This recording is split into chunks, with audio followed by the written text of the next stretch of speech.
Hello! So, how are you? Ito na naman po tayo sa isang edition ng the CHERIE MERCADO podcast.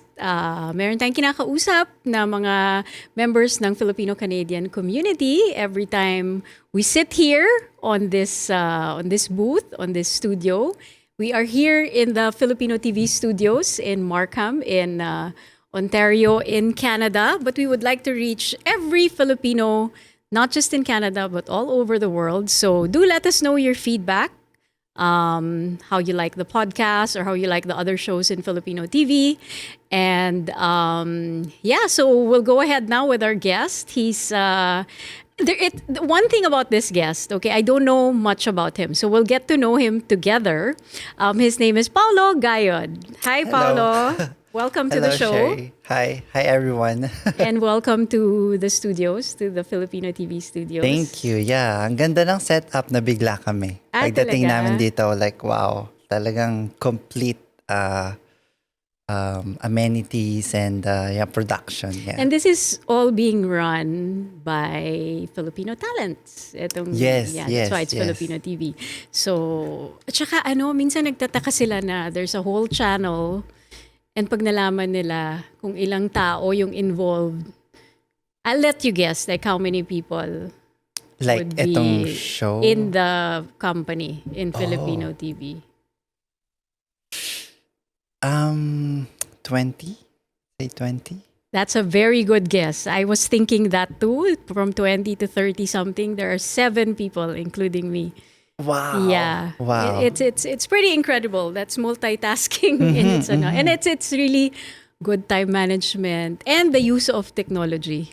Na parang marami ng mga pinapadali ang technology, but I am also still learning those. I guess all of us are learning about because it's technology is moving, 'di ba? As Right. yung pagising mo the next day, iba na naman, naka-updated na yung. Are you a techie guy? Tama lang. Pero you know yung your way around it, like, Yes. you know. Yeah. Sabi mo nga, dito 7 lang kayo, no? Parang sa paggawa ng bahay. Like sa Philippines, di ba? Parang kailangan mo ng 20 tao. Pero here, parang 5 lang kaya nang gumawa ng bahay. Yeah. Actually, that's true. And you mentioned paggawa ng bahay because one of your interests is DIY. Yes. I just found that out now before we started rolling. So wait, so you have been in Canada since 2011, is that right? Yes. I think I was 23 years old when we came here with my family, my wife and my son. Yeah. That's super interesting. So you were 23 and then you went here. You were very young. You're pretty much a kid yourself. Yeah, but it doesn't feel like that. Like, feeling ko pa rin, most of my years was in the Philippines. And, here, parang working years mo lang. So, I think if somebody tells me that they came here at 23 years old, I'll say, oh, you came here young. Pero parang ako pala, same age din. Pero, yeah, it doesn't feel that long. It doesn't feel that way, no? It doesn't feel that long. So, so what were the circumstances that brought you to Canada? So at that time, almost kakagraduate ko lang. Siguro parang 3 years pa lang ako nagwo-work sa Makati. So wala pa akong alam masyado sa mundo, starting out, trying different jobs. And nabanggit lang yung try nating mag-apply sa Canada. So, at that time, madali lang yung application. So, next thing I know, andito na kami. And how has it been so far? How's the ride? How's your Canadian life since 2011? We've been here like 13 years. It's okay. Yeah, madaming different stages yung newcomer, tapos settling down, tapos enjoying Canadian life, and then Was it hard in the beginning to transition? yes. I think ang hardest is yung mga third or fourth year. Kasi yung una, excited ka pa yung first 2 years. Like, first job sa Canada, alam mo, yung new culture. Oo. Bago pa yung surroundings mo. Oo. Pagpunta Observe mo ka sa pa. supermarket, wow, bago. Oo, Wow. oo. Tapos mamaya parang sawang-sawa ka na sa supermarket. Okay. Yeah, and then, I think sa pinakamahirap is third or fourth year. Wherein, hindi ka na ganun ka, ano, yung Mesmerized. yeah. Parang ano yung sinasabing phase between couples? The honeymoon stage. Tapos na Yes. yung honeymoon stage nyo ng Yes. Canada. Oo. So ano yung mga nangyari on the third, fourth year? Or what are the things na parang Syempre, Hindi na mamimiss siya. mo yung Philippines kung saan ka, ano mo yun, nag-grow. Tas makikita mo yung friends mo, yung family, what they're doing back home. So, yeah, I think yun ang hardest. Oo. wala kang family dito? Nandun sila lahat sa Philippines?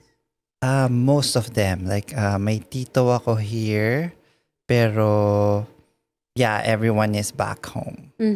Yeah. What are the things that you... Wait, after those 3 to 4 years na parang may mga namimiss ka about the Philippines, siguro basically just yung life in the Philippines, yun ang namimiss mo? Yung parang... I think it's more on family and friends. Kasi when you come here, you start fresh. So, wala yung bond na... Baka hindi ganun kadali magkaroon ng friends in Canada. Is that right? Is that the situation with you could also? say that, yeah. I Oo. think more serious ang mga tao here. Yung parang pag work kayo, work talaga. Yung hindi, you don't hang out together. Ay, it's usual for work people to not hang out together. You don't get invited in their homes. Right. Or- And I think the first few years, ganun. Pero eventually, pag settled ka na, hindi na siya ganun kahirap. Yeah. So after the third and fourth year, it becomes easier? Yes, I would say so. Yeah. What happens? More settled ka lang. Siguro, nahanap mo na yung work na gusto mong gawin. Tapos, adjusted ka na. Life is easier na rin kasi I think at that time, siguro may car ka na, hindi ka na magko-commute. May mga friends ka na rin. So, pag weekends, you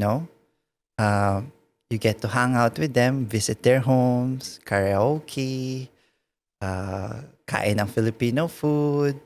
So yeah, eventually, Canada becomes your home already. You've pretty much established your life here na. You don't feel like you're a visitor na lang Yes. or bago. You don't feel like a newcomer. Yes, You don't yes. feel so lost na Right. nandun ka na. Oo. Yeah. You're in the Philippines. Wait, you were in the seminary, no? Yes, high school. Okay. Yeah. So you wanted to become a priest? Or is that some people go to seminary school without intending to be priest, or do everyone who go into the seminary want to be priest? Kasi ako nag-seminary ako for high school years. So I think sa major seminary, which is like yung college na seminary, it's more on like yung mga pumapasok doon talagang gusto na nilang maging pare. Versus sa high school, I think parang half-half. Half of us wanted to be there. Half of us was just like yung parents namin gusto magkaanak ng pare. So pinasok kami doon. Which is yun yung parang that's where I came from. Like growing up, I think my mom wanted to have like a son who's a priest. So growing up, whenever someone would ask me, "Oh, what does young Paolo want to do when he grows up?" And then my mom would say, "Oh, he wants to become a priest." So eventually, parang na-ingrain na sa akin yun.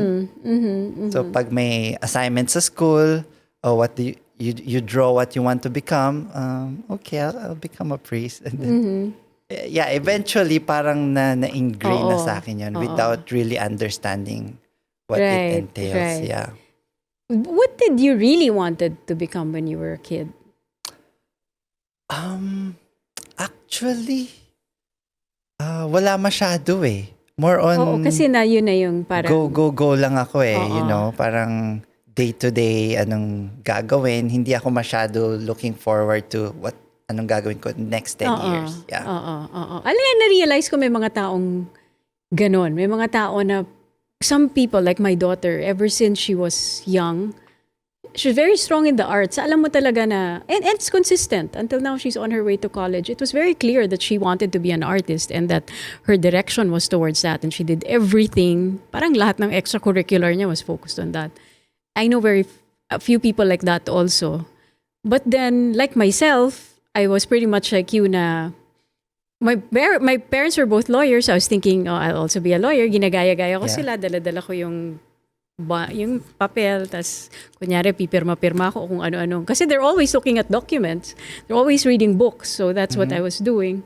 But it wasn't really very clear, but it doesn't mean that you weren't studious or that you weren't, right. Hindi naman ibig sabihin na wala kang plano sa buhay mo during those times. It's just that you didn't have a clear preference. Mas focus ka sa now. That's true, Right? also. Yeah, just doing well in your studies at this year, and then How's seminary school for high school? I've never met anyone. You're the Really? first one I've met na nag-seminary school for high school. Feel free to ask any questions. How is it like? It's one of the things is strict, very disciplined. Everything has a schedule. So let's say 5:30 we wake up. And ano kami niyan, parang nasa isang big hall. Na imagine mo, tapos may isa kaming bed na parang tabi-tabi. Okay. Dormitory. Oo. So doon na kayo natutulog at high school, no? Oo nga Yes, naman, so we seminar. only get to go home 2 weekends every month. Oh, So, okay. So yeah, we all sleep together, we do things together para i-build yung community. Pero ilang kwarto? So isang room, ilang tao, ilang estudyante? I think we were 50 per In dorm. one room? In one room, Wow. yeah. Tapos mix yun. First year, Ang second gulo year, nun, third year, puro fourth lalaki? year. Actually, Puro hindi. puberty. May Hindi. babae? I mean, hindi kami magulo. Hindi magulo. Alam ko. Yeah, very Okay. Kasi nga strict. disciplined. Oo, Yeah. oo, Yeah. oo. But that was the age where, you were magulo ang mga batang lalaki. You were like what? 13, 14, Yeah, until yeah. Pero 16? inside the seminary, I think hindi. Kasi, alam mo yun, under guidance ng mga pare. Tapos, Right. yun nga, strict yung schedule namin na 5:30 wake up. 5:30 we wake up, we take a shower. And then, dapat 6 o'clock nasa church, nasa chapel na kami for our prayers and then mass every morning. And then after mass, Wow, everyday ka nagmamas ng Yes. buong high school mo, no? Wow. for 4 years, every day. Parang quota na yun for a lifetime of masses. Exactly. So after mass, breakfast naman. So one line kami going to the cafeteria. Talagang may imagine mo, talagang in line kami na going to hindi yung basta lakad-lakad lang. Yeah. Tapos after breakfast, punta na sa classes. Tapos after at around 4 o'clock, tapos na ang school. So 4 to 4:30, house cleaning. So may ma-assign sa washrooms, may ma-assign sa dorms. So for 30 minutes talagang intense na cleaning. Tapos after that, sports Sanay naman. ka na for the Canada life. Naglinis ka na. Yes. Naglinis ka na nung high school. Okay. Yeah. Tapos, yun, sports after, which is yung favorite namin. We can do basketball, volleyball, and then may time rin for studies. Tapos, kahit gusto mo mag-study ng mahaba, may certain hours lang. allotted lang for Oo. study. So, Anong oras ang lights off? maaga, I think 9:30 lights off. Yeah. Galing, ano? Na-imagine ko kasi there are books like that, but I've never really, like, yun na nga, now that, like, pinapa-imagine mo sa akin yung life ng being in a seminary school, no? For high school. So you were there for 4 years. 4 years, yeah. Mhm. And you mentioned, hindi mo naman talaga ambisyon maging pare. Yes. Did you ever resent that na you were sent to? At the start, like it's hard, like let's say you get to go home on this weekend, and then Sunday, i-drive ka na pabalik. Oo. Parang ayaw mo pa. Yeah, talagang may Oo. weekends na nasa car ka tapos iiyak ka na mag-isa. Oo. Yeah. Kasi syempre mas masaya sa bahay. Or Yes. oo. Yes. Alam mo yun, you can Be yourself. I be mean, yourself. Yes. True. And wake up whatever time you want to wake up. Right. Hindi pa every weekend, ano? Talagang Hindi. 2 weekends in a month lang, no?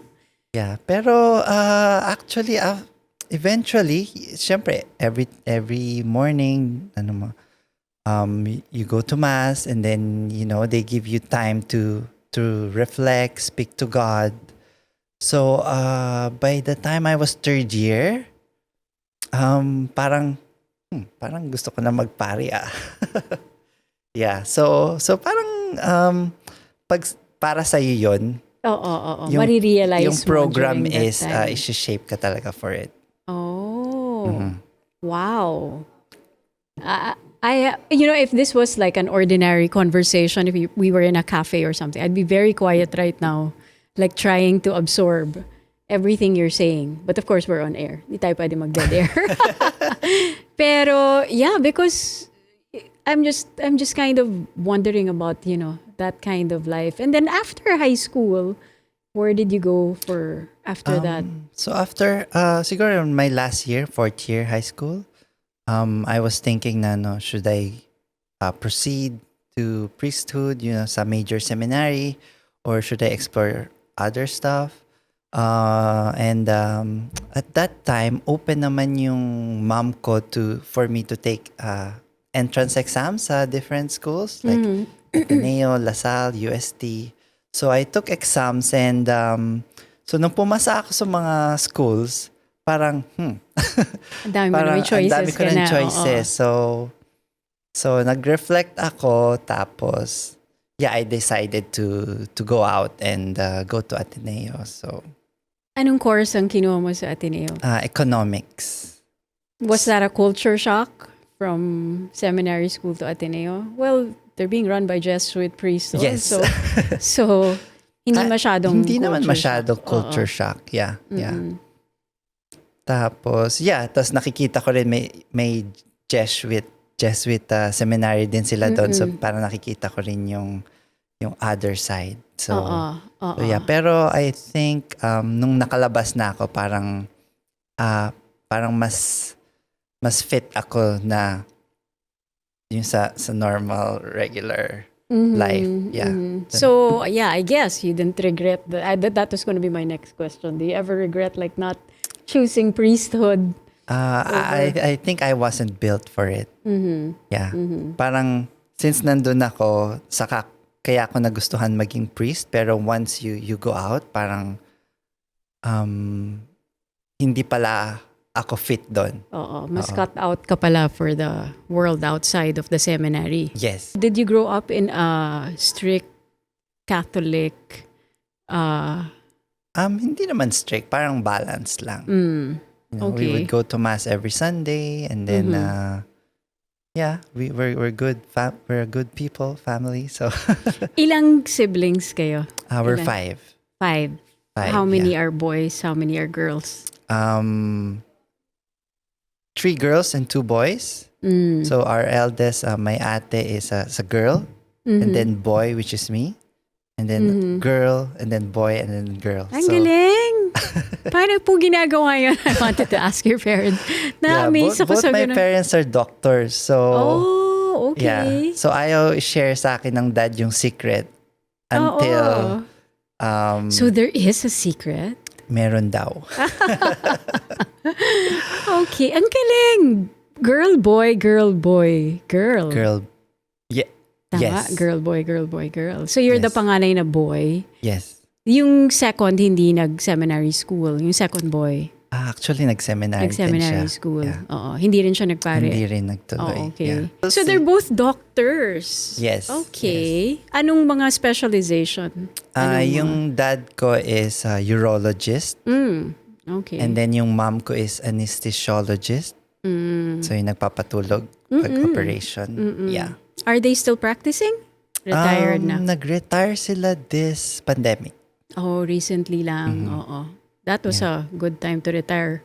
I I mean, think so. at that time, they were already seniors, no? Senior citizens na sila by that time. Yes. Aha.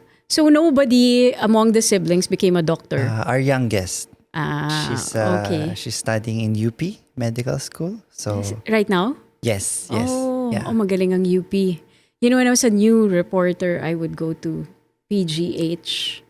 Doon sila ano diba? Ano ba ang tawag? Yes. Not internship. Ano ba ang... Something like that. Intern nga. Intern. Oo. Yeah, Pag internship. Yeah. mga doktor, ang gagaling ng mga intern. Grabe mga ang from UP grabe Med. ang training ng UP. Grabe nga. Oo. And doon sila nagtitrain sa PGH di ba? UP PGH. Yes.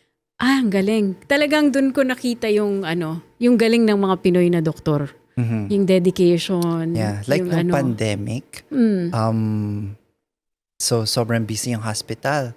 So pag parang nag-brown out, tapos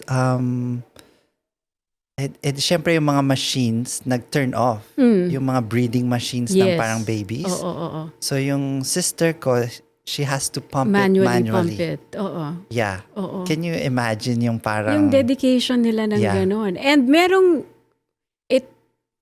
kahit di ba sa Pilipinas may time na madalas ang mga brown out. I mean, it's more it's more of an occurrence there than here or any Western country, more advanced countries, di ba? And laging puno, laging overcapacity. So yung skills talaga nila. Oo. Oo. Iba talaga ang training pag galing ng PGH. Oo, iba talaga. So is she almost graduating? Almost? Or Yes, almost. Yeah. I So think you're gonna have a 2 more doctor. What about your other siblings? What do they do? my ate, she was a nurse. And then my younger sister, our third, she graduated management engineering. So she opened up her restaurant back home. Oh, okay. And Anong then, restaurant niya? I'm curious. Oo. Chickenzilla. Nauso yun sa Taiwan na para siyang pork chop na in-squeeze. Parang alam ko to. Okay. Breaded in chicken Taiwan. na sobrang laki. Yeah. Oo. Tapos, naka-sandwich ba siya on bread? Hindi. Hindi. Para siyang malaking Malaking chicken piece nugget. of... Okay. Yeah. Tapos ganun lang siya. Tapos Kakainin marami mo siya. siyang flavors. Yung breading niya parang Yung breading, may yung mga flavor. powder. Yeah. Chickenzilla. So where is this? Where in the Philippines? Makati, Ortigas. Yeah. Manila. Okay. May pagka-entrepreneurial. Siya yung nagkaroon ng entrepreneurial Yes. streak. Yes. And you, what do you do here now in Canada? Here, sa wealth management ako sa bank. So that means you're wealthy. I get to experience, how to handle wealth. So I guess, yeah. So what exactly? Pag wealth management, ibig sabihin, ikaw, what exactly does that mean? You handle the like where they place the investments? O iba, Yes. kasi may investment banker din. Ano ang wealth management? Ang wealth management is, so we have certain high net worth families. And then we handle parang everything about their wealth. So investments, mostly investments. So you'll have, like for you, for example, you have a few clients na naka-assign sa'yo. Ganon. So sa team namin, dalawa kami. Yung isang main investment advisor, tapos ako yung associate advisor. So so lahat ng clients is under sa boss ko, tapos parang support ako. Oo. So pag may client na mas madaling hindi ganun ka-complex, pwede niya ipa-handle sa akin. Okay, but these are already parang wealthy clients, no? Pag wealth management ba, hindi ba pwedeng lumapit sa'yo na parang, Paolo, paano ako yayaman? Pwede naman. Kung friend kita, alam mo yun, pwede Oo, like, mag-advise. pwede mag-advise na parang where to put the, maybe not that much seed money first in the beginning, no? Ano ba ang what for you, what do you think are the basic financial things that we should know about? Ang Pilipino kasi iba rin ang mentality eh. Iba rin sa ibang culture, 'di ba? Na parang tayo, it could have been partly our religion that we weren't really raised to be conscious about being financially wealthy as a goal when you're a child, di ba? Unlike, for example, our Chinese brothers and sisters, our Chinese counterparts na sila naman talagang, kailangan yumaman ka, bata pa sila, di ba? Tayo sa Philippines, in fact, I was surprised to learn na ang dami palang Pilipino na, at least in the Philippines, na walang bank account. Na parang, yung ganong klaseng... I think sa Philippines, we focused more on career. Like, you know, being employees and become a doctor, become a lawyer. Right. Versus here, hindi ganun kalaki yung, you have to be a doctor. Here, it's more on, what do you want to do? What are you good at? And then how do you improve those skills? Yeah. Like, what are the paths? Kasi here, kahit karpentero ka, pwede kang maging successful. True, right? Oo. What are the, ano tingin mo yung mga basic financial things na kailangan malaman natin? So dito sa Canada, ito yung mga programs by the government that help you accumulate wealth. Like yung mga RSP accounts, tax-free savings accounts, tapos financial planning din. Para hindi ka lang work ng work. Alam mo yun, meron kang goal. Alam mo kung ano yung kailangan mong gawin. May formula ba ng dapat mong naiipon in a month? Kasi marami sa atin, for example, you're salaried. Like, because I heard before when I was starting to work, medyo a few years into my work, parang at least 30% of your earnings, ideally, sinisave mo. Or the amount of the money that you pay for your house should only be 30%. Mga ganyan. Or, wala namang formula. Mga ganyang formula? Oo. I mean, may mga nag-a-advise na may formula, pero hindi masyado yun parang tumatatak sa akin. Kasi everyone is different. Right. So, I think ang magandang starting point is anong goal mo? Let's say, gusto mo bang mag-retire by 50 years old? Or gusto mo bang mag-open ng business? Tapos, doon na lang mag-work around yung parang financial plan mo. So, and more on titignan mo kung anong situation mo ngayon para alam mo kung ano yung mga changes na kailangan mong gawin para ma-reach mo yung goal mo. Kasi like yung income level, hindi mo naman kayang i-adjust yun basta-basta, di ba? Oo. So more on ika-cut mo yung expenses mo, or yun nga, more on investing. To make sure na yung savings mo is working that your for money you. is working for you, no? That's the basic concept na hindi naman siya lalaki. As long you put it there in savings, kung nasa savings lang siya, it's never gonna grow. Right? But it's also shifting now. There's so many other, parang the instruments that used to work before, hindi naman siya talaga rin formula. You have to see like before, invest in real estate or ano. Now it's not. Well, it depends. You have to check the market every now Yeah, and then, marami right? na options ngayon. Tapos ngayon is empowered na yung tao kasi everything is online na. Right. Mm-mm. So kahit wala You- kang investment advisor, punta ka lang sa website. Oo, Nandun na oo. lahat eh. Right. Oo. And then you can watch all those things in in YouTube, or watch all the videos of Yes. Yes, of YouTube is very consultants of people you used to pay to watch or to listen to. Ngayon nandiyan na at your fingertips. But this job that you do now, you enjoy it. You like it? good. It's okay. Anything like what is your dream job? What would you Actually, parang ang next goal ko na is makaalis sa bank. Tapos do something na actually, ang dami kong gusto eh. go? Yeah, Ano pwedeng yung mag-open ako ng cafe. Alam mo yun, parang gusto ko yung slow living na titimpla ka lang ng coffee for someone. Alam mo yun, have a chat. You know? Right. Yeah. The slower life na parang you enjoy.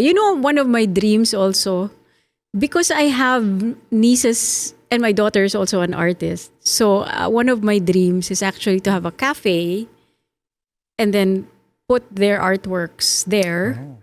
And then medyo may halong pagka influence of the Chinese na nasa taas ako nakatira.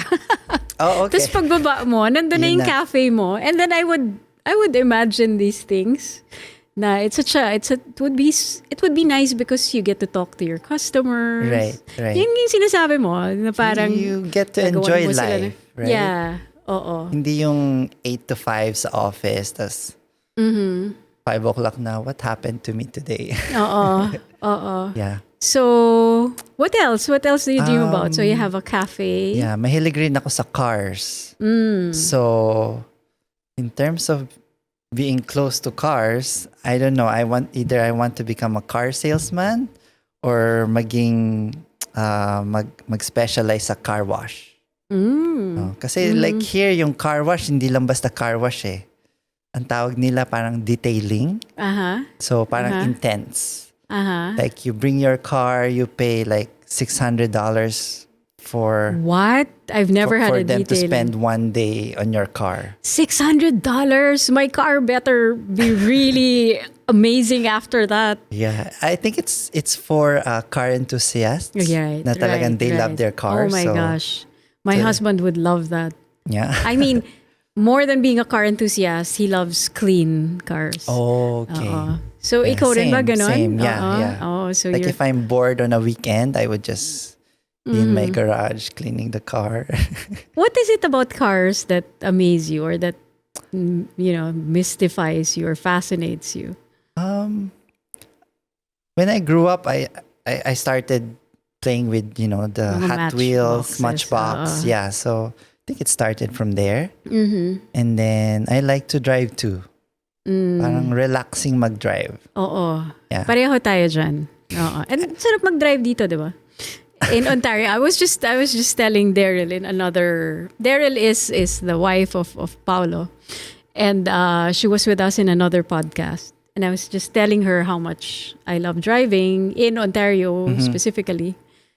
Driving clears my head when I'm in the highway. I remember before, may mga time na, the very few times that I'll get mad, yung angry, na magdadrive ako. Kasi, I don't know, it clears my head. Minsan walang direksyon, highway. Ganyan. Exactly. Yan ang bagong ano ko ngayon na pag stressed ako, magda-drive lang ako after work and then okay na. Yeah. Mahirap lang ngayon kasi winter. Oo. Pero pag Right. summer, yeah.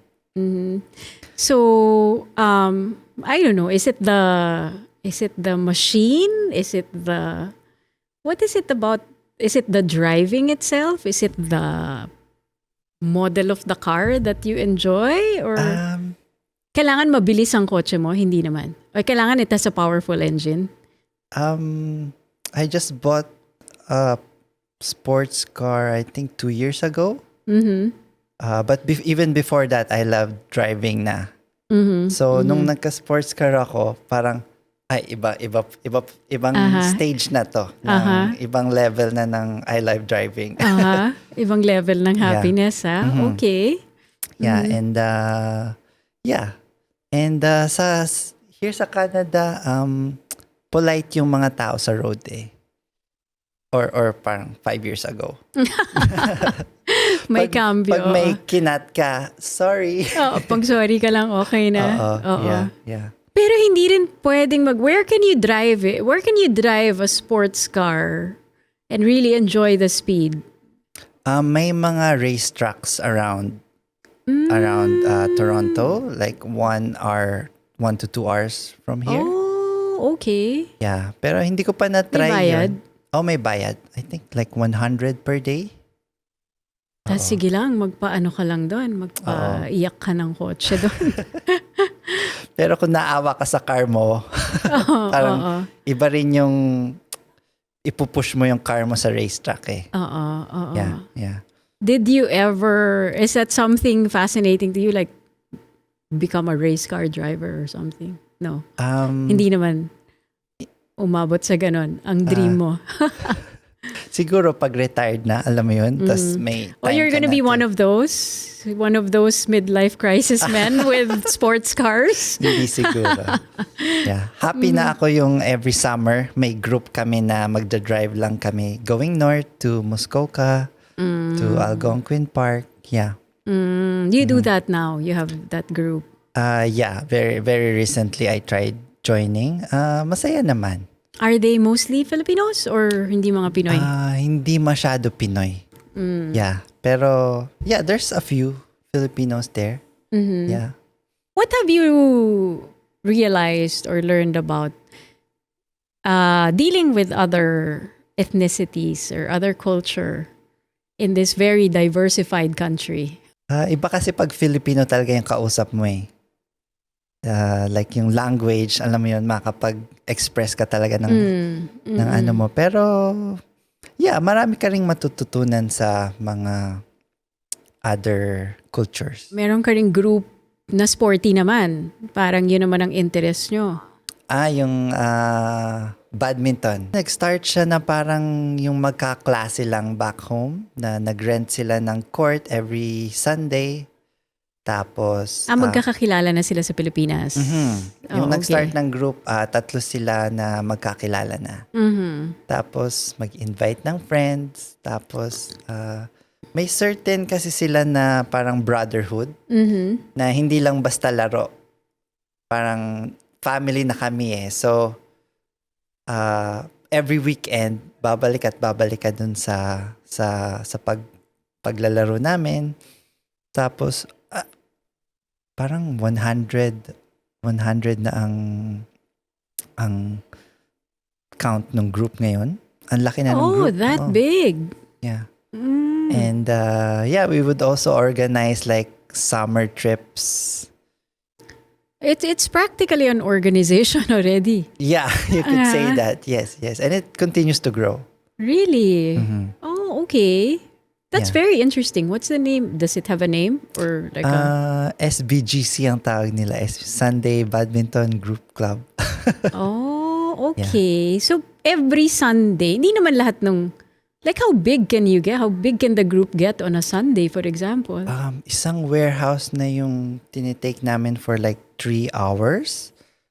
12 courts. Wow. Yeah. So, malaki na talaga siyang group. Oo. Yeah.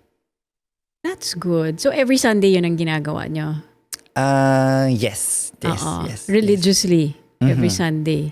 How is your, ikaw ba, since you were in the seminary before, do you go to Mass every Sunday? I mean, how is, now that you're the head of the family, do you kind of impose that on your unit?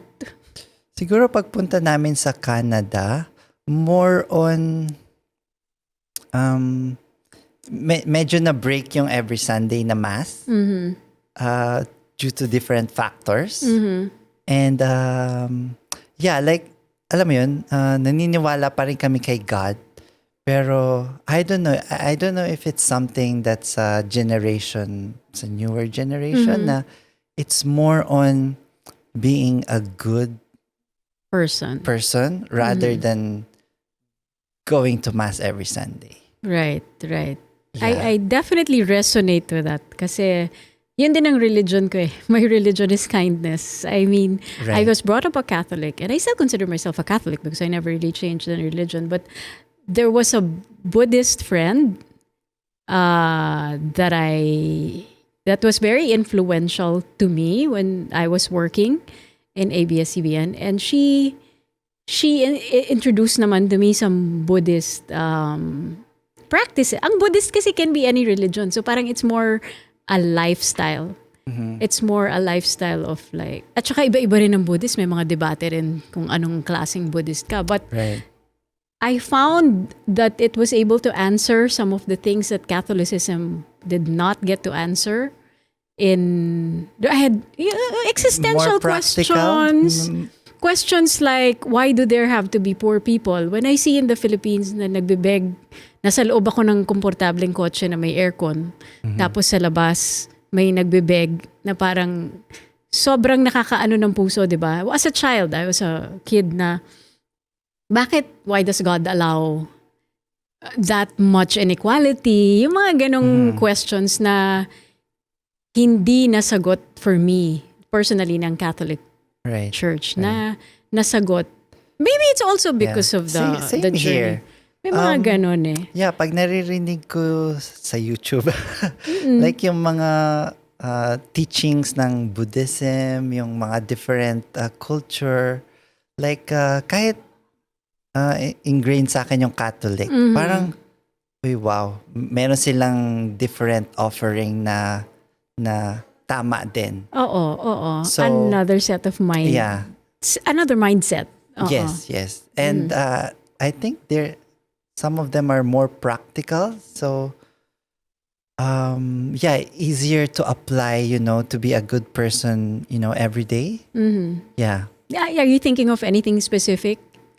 If I ask you, is there anything specific that kind of, yung mga practical everyday things na tingin mo is useful in your daily practice? Like, for example, you believe in karma. Yeah. Yeah. Exactly. Oo. So whatever you do, it's gonna come back to you. So yeah, if you help someone, that was also a big for me. That was a big idea that really stuck to me, and I retained it. Yan nga, yung karma. It makes sense. Yeah. And one thing I liked about Buddhism being a practice is nung narinig ko na parang hindi mo kailangan maging any other religion. Hindi mo kailangan maging exclusively Buddhist. That it can be, you can be any religion and just do Buddhist practices. So I was like, that's very inclusive. It really appealed to me because parang I had questions when I was a kid na parang ibig sabihin Catholic lang ang masisave parang at the end of life. So kung tas meron ako mga naging kaibigan na parang mga hindi Catholic. So parang sa hell na sila, di ba? Hindi sila nagsisimba. Oo, it's parang sa I wasn't even very young then, high school, or yun yung mga existential questions sa ko. So it was very refreshing to have an inclusive kind of practice where you feed your spirituality. Kasi we all need that, di ba? We all need to feed our spirits, not just big thing ngayon ng mental health, di ba? Yes. Big thing ang physical health. We need to, do our 2-3 times a week workout I think or a lot something. of people ngayon is parang they look for meaning sa life nila. Right. So right. And parang information age na kasi ngayon eh. So if you go to social media or to YouTube, ang dami nang nagtuturo ng iba-iba like religion and right. Yeah. And it's just, for me, it's a good thing na kasi ang spiritual journey very personal. talagang tailor fit. I think it's even more personal than mental health.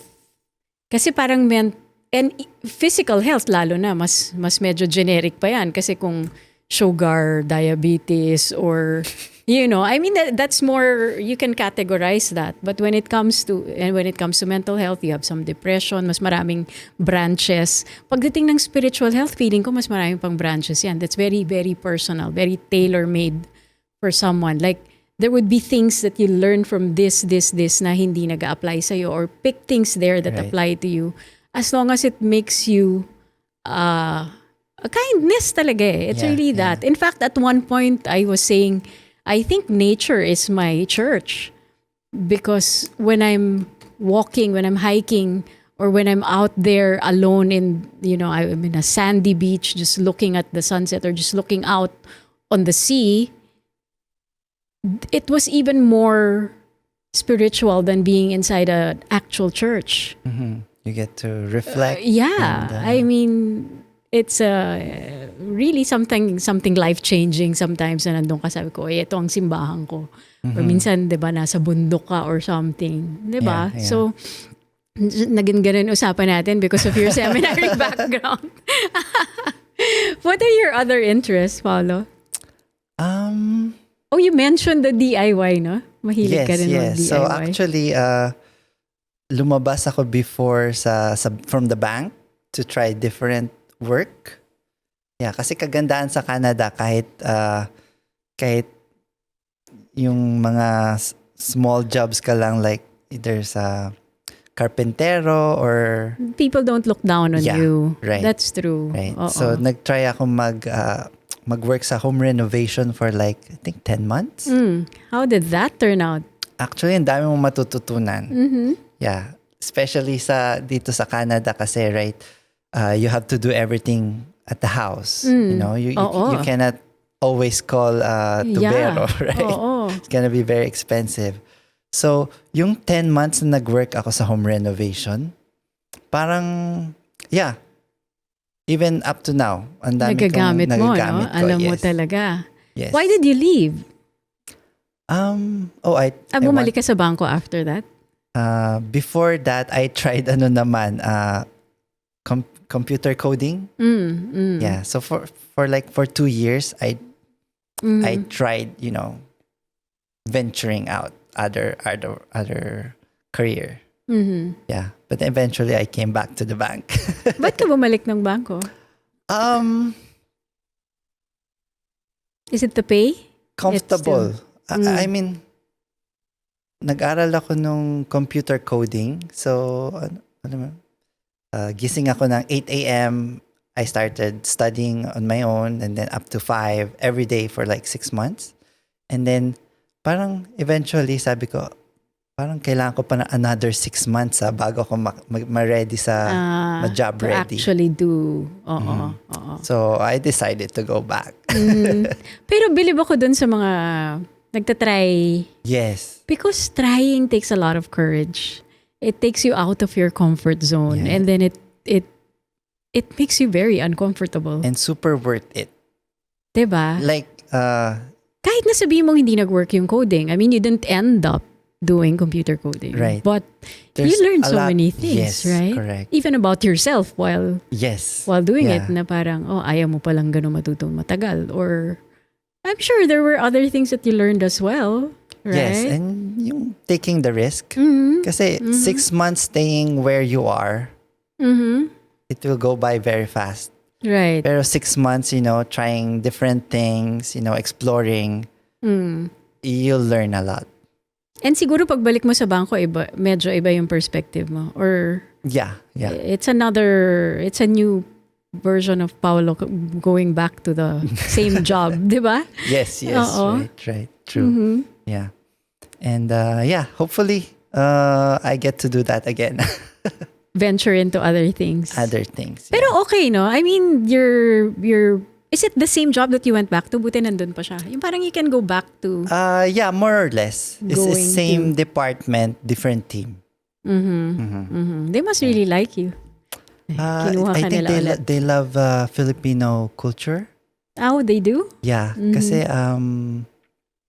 yeah, tayo kasi we go more and beyond versus yung let's say yung mga born here. Oh, ito lang yung kasama sa terms of reference ko. So hanggang dito lang ako. Oo. Yeah, versus Kung tayo ano talaga. na It's sorry, that's not included in my job Yes. description. Yeah, hindi tayo ganun no? So that's how you work pala also. I mean, you go above and beyond. yeah, What's, and I think like yung boss ko, let's say he has a certain way that he wants to do stuff to be done. And sa mga Canadian born, parang no, I wanna do it my way. my way. Yeah. So versus tayong Filipina, okay, etong gusto mo, sige. Oo. So binavalue yun sa sa workplace. So That's you true. get rewarded for that. Oo. Oo nga, no? Kasi, I remember kasi before when I was working na parang meron kaming isang producer na sabi niya, she was a producer for my talk show in ANC before, and she said, the first editorial meeting, the first production meeting, she was like, just to make it clear, this is a dictatorship and not a democracy. Sabi niya. So everything emanates from me. What I want to happen will be the one that's going to happen. So if anyone is against that, you can walk out of this room right now. This is your only chance. Because once you commit, then you commit to that. We have no space for opinions. We have no space. I mean, she was like that frank. It just reminded me when you told me that story. But like, okay, so you have a 14-year-old son? 13? 14. He's 14 14-year-old now. son. Yeah. And you only have one kid, right? Yes, one kid. What are your like visions for him? How can you for you what would be the meter that you have done your job as a father? Gawin mo yung kung saan ka masaya. It doesn't matter kung president ka ng company or what.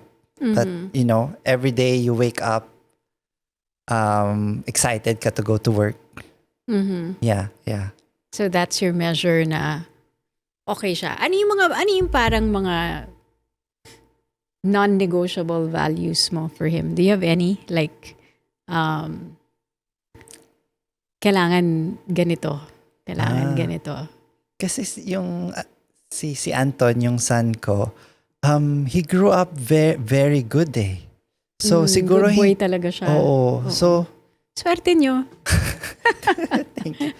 So kasi kung yeah. So hindi na instill sa akin yung you have to be like this. Oo. Kasi parang automatic na siyang nag-grow up. Yeah. How's your relationship with him? You're more like who's more strict, you or the mom? You or Daryl? His mom.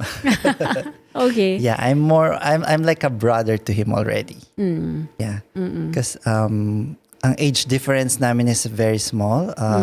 He's 14, I'm 34. So 10 years. 20 years. 20 years lang. Yeah. So I know, diba ang sabi nila, you have to be a parent to your son. Pero parang hindi ko kayang gawin yon. I'm more like a brother to him. So ganun That's yung, good then. Kasi only child siya. He doesn't have a kuya. Yeah, So right, kuya and right. dad in one ka. Yeah. So so pag may kailangan siya, hindi siya nahihiya sa akin. So yeah. That's kasi means yung generation ng father natin, parang may mga dads na talagang father lang, 'di ba? Na hindi masyadong. Yes. 'Di ba ganun yung Oo, generation ng fathers? Kahit umiyak ka, magmakaawa ka, you follow the rules. Oo, 'di ba? Oh, that's good. It's another it's another generation of fathering. Ngayon napapansin ko here when I moved to Canada, I was pleasantly surprised that marami ako nakikita na ito very superficial lang, na may mga dad yung nag-walk sa kids, sa school. Yung mga scenes na hindi mo masyado makikita sa Pilipinas, na yung dad mismo ang may hawak ng stroller, na ganyan. Simple things here in Canada, but those are, kasi siguro sa Pilipinas may mga may mga relatives ka na magte-take care ng anak mo, or may mga nannies, may mga yaya. Pero mas involved in fathering. How was your, like, when he was a baby, when you were a new father, what were like the realizations for you? To shape him kung, alam mo yun, ano man yun na mga natutunan ko when I was growing up. Growing up, ang in-instill sa atin is, you have to get, like 100 sa grades, you have to study hard, versus, ang sinasabi ko sa kanya ngayon is, don't focus on studying, focus on making friends, building relationships. Kasi pagtanda mo, hindi na masyado makakatulong yung grades versus yung may mga friends, may collection ka of friends. What sports is he in? Fencing. Fencing. Yeah, nag-try siya ng jiu-jitsu. Oh, okay. And then ngayon fencing naman. Nag-enjoy naman siya sa fencing. Kasi very technical siya na parang it's more on the mind. Okay. Yeah. Para siyang chess actually, may calculations, na-realize ko. ano? Parang strategy, ba ang fencing? Oo. Nabigla nga ako kasi kahit beginner pa lang siya, parang 5 steps ahead na siya. Parang, okay, left, right, tas saka siya magda-dive. Yeah. So, baka totoo nga, no? Sinasabi nila, there is a sport for everyone.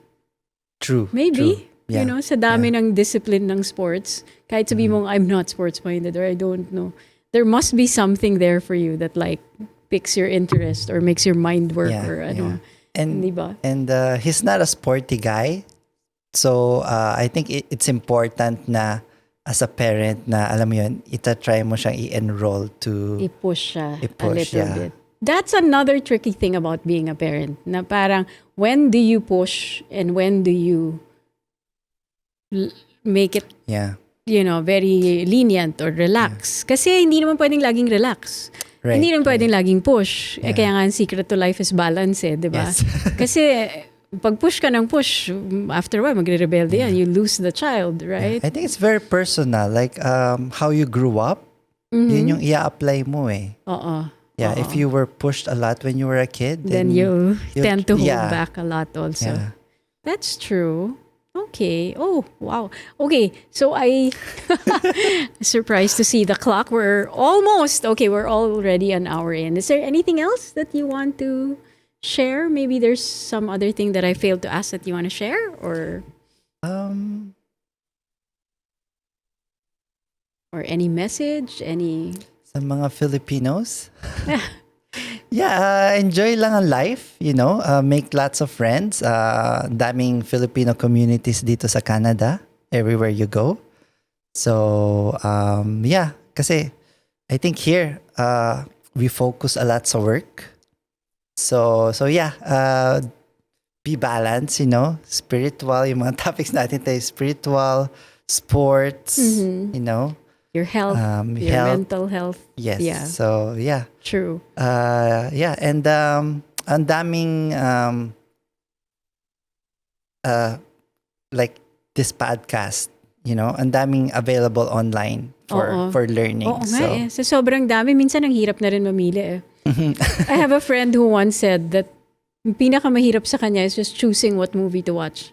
Na he ends up not watching a movie and he ends up just looking at all the titles that are available. Ganon kadami yung mga choices mo. Yeah. But thank you so much, Paolo. Thank you for joining us. Thank you so much. Thank you for having me. For sharing, your life and your stories with us. Sure. And that's another episode of the CHERIE MERCADO podcast. We'll see you again next week.